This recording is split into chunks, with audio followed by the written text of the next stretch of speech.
ఒకటి చాలా ప్రిపేర్డ్నెస్ తోటి చాలా డ్యామేజ్ని అరికట్టగలిగాం ముందస్తుగా. గత ప్రభుత్వంలో కూడా మీరు తుఫాన్లు చూశారు, దాని ఇంపాక్ట్ ఎలా ఉండింది. అలాగే దీనికి entire administration preparedness under the leadership of honourable CM Shri Chandrababu Naidu garu. Everyone has done excellent job. చాలా అద్భుతమైన పని చేశారు అందరూ. అంటే ఏ స్థాయికి చేశారంటే, ఎంత డీటెయిల్కి చేశారంటే, ఎక్కడో ఒక 4 వ్యక్తులు, ఒక కుటుంబం వాళ్ళకున్న మేకల్ని, వాళ్ళ జీవనాధారాన్ని తీసుకెళ్ళిపోయి లంకలో వెళ్ళిపోయినప్పుడు, వాళ్ళకి లంకకి వెళ్ళిపోయినప్పుడు అందరూ తెలుసు అసలు కనెక్షన్ ఉండదు ఇక్కడ జరుగుతున్న విషయాలకి. కేవలం సెల్ ఫోన్ కనెక్షన్ ఉండడం వల్ల వాళ్ళకి అలర్ట్ వచ్చింది ఆ ఎదురుగాలుల వల్ల.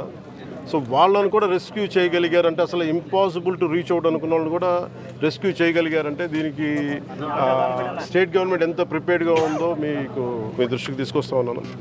కలెక్టర్ గారి దృష్టికి చేసి ఇందాక అన్ని పంట నష్టం ఇవన్నీ చూశాను. దాదాపు మనకి ఈ ఒక 46,000 ఎకరాలని 46,000 హెక్టార్లు నష్టం వచ్చింది. దాదాపు ఎంతమంది ఉంటారు? ఒక 56,000 మంది.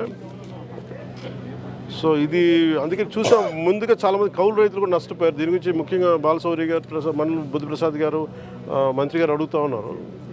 దీనికి కౌలు రైతాంగానికి ప్రత్యేకించి దృష్టి పెట్టాలని, ఖచ్చితంగా అది కూర్చోబెట్టి రివ్యూ మీటింగ్స్లో పెట్టి దీన్ని ముఖ్యమంత్రి గారి దృష్టికి తీసుకెళ్తాం.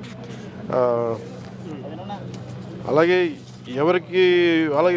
ప్రత్యేకించి నిన్న నేను ఈ పంచాయత్ రివ్యూ చేయించాను. పంచాయతీ అధికారులు, ఉన్నతాధికారులు అందరితో కూడా చేయించినప్పుడు దాదాపు పంచాయతీ శాఖ పరిధిలో, ఇది ఎక్కువ పంచాయతీ శాఖ పరిధిలో ఉన్న గ్రామాలు ఇవన్నీ, దాదాపు 274 కిలోమీటర్ల రహదారులు ఎంటైర్ రాష్ట్రం మొత్తం యాజ్ ఆన్ దెబ్బతిన్నాయని చెప్పారు.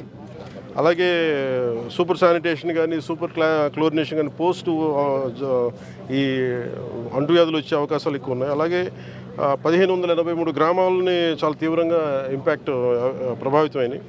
దీనికోసం దాదాపు 21,055 మందిని సిబ్బందిని ఈ పారిశుద్ధ్య నిర్వహణకి వినియోగించాం. అలాగే ఎక్సలెంట్ అనేవి కలెక్టర్ గారు కానీ, ప్రతి జిల్లా కలెక్టర్ల, కృష్ణా జిల్లా కలెక్టర్ గారు కానీ, స్పెషల్ ఆఫీసర్ కానీ, ప్రతి ఒక్కరు కూడా జాయింట్ కలెక్టర్స్ కానీ, ఎంటైర్ యంత్రాంగం మొత్తం వారి లీడర్షిప్లో చాలా అద్భుతమైన పనిచేశారు.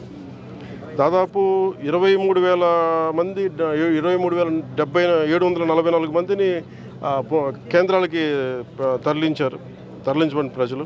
అలాగే 240 సహాయ కేంద్రాల్లో వీళ్ళని పంపించడం జరిగింది. అలాగే ఇందాక చెప్పినట్టుగా 56,040 మంది రైతులు నష్టపోయారని తెలుస్తోంది ప్రాథమికంగా. ఇది 46,000 హెక్టార్లు పైచులకు. అలాగే ఉద్యాన భూమి, ఇందాక కూడా అరటి పంట చూసాం. అది ఒక 1,400 పైచులకు హెక్టార్లో దాదాపు 2,230 రైతులు నష్టపోయారని తెలుస్తూ ఉంది. ఒక దెబ్బతిన్నీళ్ళు ఒక 39, పాక్షిక దెబ్బతిన్న 489.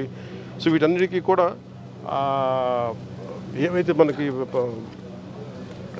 ఏవైతే సహాయం అందించాలో ఖచ్చితంగా వాటి అందిస్తాం.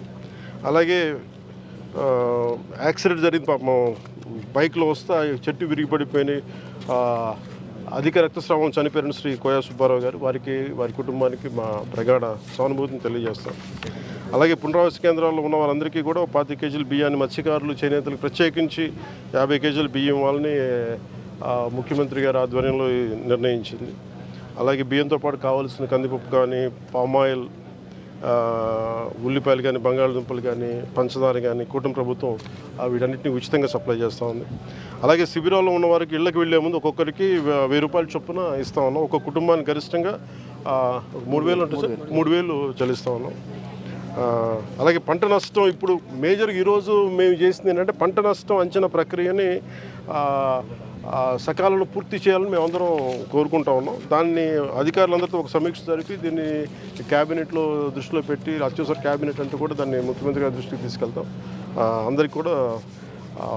అలాగే కేంద్రానికి కూడా ఎంత సహాయం అడగాలి, ఏ స్థాయిలో అడగాలి అనేది కూడా ఒక రిపోర్ట్ వచ్చిన తర్వాత ఖచ్చితంగా అందరూ, బాలశౌరి గారు ఉన్నారు, కన్సర్న్ ఎంపీస్ అందరూ కూడా దీన్ని ముందుకు తీసుకొని తెలియజేసుకున్నారు. Thank you. అంటే అలాగే మేజర్ అంటే ఇంకా ఇంత డ్యామేజ్ తగ్గడానికి కూడా ఏంటంటే, డ్రైన్స్ని కూటమి ప్రభుత్వం రాగానే ఎక్కడికక్కడ తీయడం జరిగింది. దానివల్ల ఆ డ్యామేజ్ ఇంపాక్ట్ చాలా తగ్గిందని చెప్పాలి. మెయిన్గా ఈ డ్రైన్ అవుట్ఫాల్ స్లూయిస్కి సంబంధించి మున్నాల్ బుద్ధిప్రసాద్ గారును, బాలశౌరి గారు, మంత్రి గారు దృష్టికి పట్టుకొచ్చారు. ఇది దీని స్థానంలో కొత్త బ్రిడ్జ్ ఉంటే బాగుంటుంది అనేది మరి ప్రత్యేకంగా చెప్తా ఉన్నారు. దీనివల్ల ఒక 5,000 ఎకరాలు పంట ఆల్మోస్ట్ ఇది కనుక చేయగలిగితే ఒక 60% మన కోనసీమ మన దీని ఏముంటుందని మన దివసీమకి కొంత సహాయం 60% ఒక హెల్ప్ చేయగలరు. ఉంటారు కరెక్ట్. ఇవన్నీ నాబార్డ్ నిధుల ద్వారా కానీ లేదంటే ఇంకేమైనా ప్రత్యామ్నాయ సోర్సెస్ ఏమన్నాయని వెతికి దీన్ని త్వరలో పూర్తి చేయాలని నేను దీని మీద ఒక కాంక్రీట్ యాక్షన్ ప్లాన్ ఒకటి మొదలు పెట్టడం జరిగింది. Thank you. ఏం లేదు, ఇది మొన్న కలెక్టర్ గారు ప్రత్యేకించి నా దృష్టికి తీసుకొచ్చారు. మన ప్రసాద్ గారు కానీ మన నాయకులు అందరూ కానీ మన బాలసౌరి గారు కానీ ఎంపీ గారు అందరూ మా దృష్టికి తీసుకొచ్చారు. ముఖ్యంగా ఎదురుమండి గొల్లమంద నాగాయలంక మండలంలోది ప్రత్యేకించి అక్కడ ఈ కోతకు గురైపోయింది. మనం ఏం చేయాలి, దానికి రోడ్డుకి 13.8 కోట్లతోటి నిన్నే టెండర్స్ కూడా పూర్తి చేసాం. 10,000 మందికి దీనివల్ల లబ్ధి ఉంటుంది. అలా 5 లంక గ్రామాలు జింకపాళెం, గొల్లమంద, బ్రహ్మయ్య గారి మూల, ఎదురుమండి ఎందుకంటే వీటికి చాలా సహాయపడుతుంది. ఇవన్నీ ఒకప్పుడు వర్షం వస్తే కట్ అయిపోతాయి ఇప్పుడు దాకా. ఇప్పుడు త్వరలోనే దీనికి బ్రిడ్జ్ చేయడం వల్ల పరిష్కారం. ఈ సమస్యను జీవితకాలంలో పరిష్కరిస్తాం లేదని చెప్పి భయపడ్డాం. దాన్ని పరిష్కరించేందుకు ముఖ్యమంత్రి గారు కూడా ధన్యవాదాలు.